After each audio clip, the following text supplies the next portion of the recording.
भारतात दारिद्र्य रेषेखाली 16 कोटी लोक असल्याचे मोदी सरकार सांगते, मग 80 कोटी लोकांना मोफत धान्य कशासाठी, असा सवाल करत जयंत पाटील यांनी केंद्र सरकारवर टीका केली आहे। हे सरकार खोटे दाखले देत असून 25 कोटी लोकांना दारिद्र्य रेषेखालून वर काढले असल्याचा दावा सरकार करते। मग 80 कोटी लोकांना मोफत धान्य देण्याची वेळ का आली, असा सवाल राष्ट्रवादीचे नेते जयंत पाटील यांनी कोरेगाव येथील मेळाव्यात केलाय।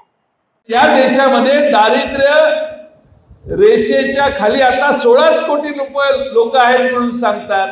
असं जाहीरपणाने सांगितलं जातं की 25 कोटी लोकांना आम्ही दारिद्र्य रेषेच्या वर काढलेलं आहे।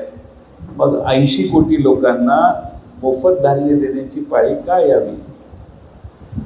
25 कोटी लोक दारिद्र्यातनं वर काढली की त्यांचा हिशोब झाला पाहिजे ना।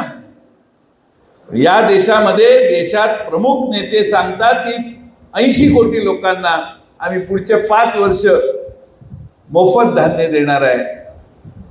हा जो विरोधाभास आहे तो तुम्ही सगळ्यांनी लोकांपर्यंत जाऊन सांगितला पाहिजे। आज या देशामध्ये दारिद्र्याचं प्रमाण वाढलं, देशात आपलं गरिबीचं प्रमाण एवढं वाढलेलं आहे जगामध्ये की 125 देशात आपला नंबर हंगर इंडेक्स, भुकेचा इंडेक्स असतो, त्यात 125 देशात आपला भारत 111व्या क्रमांकावर आहे। मग एवढी लोक देशात कशी काय भुकेली राहतात?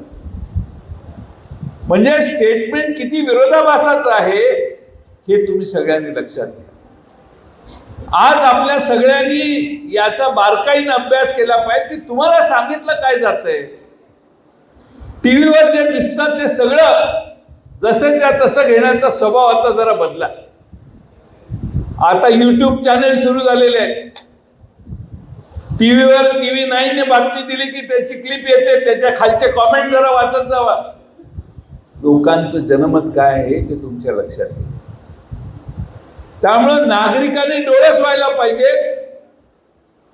नागरिकांनी विचारी व्हायला पाहिजे आणि भविष्य कुणाच्या हातात सोपवायचं याचा 10 वेळा विचार करण्याची आवश्यकता आहे।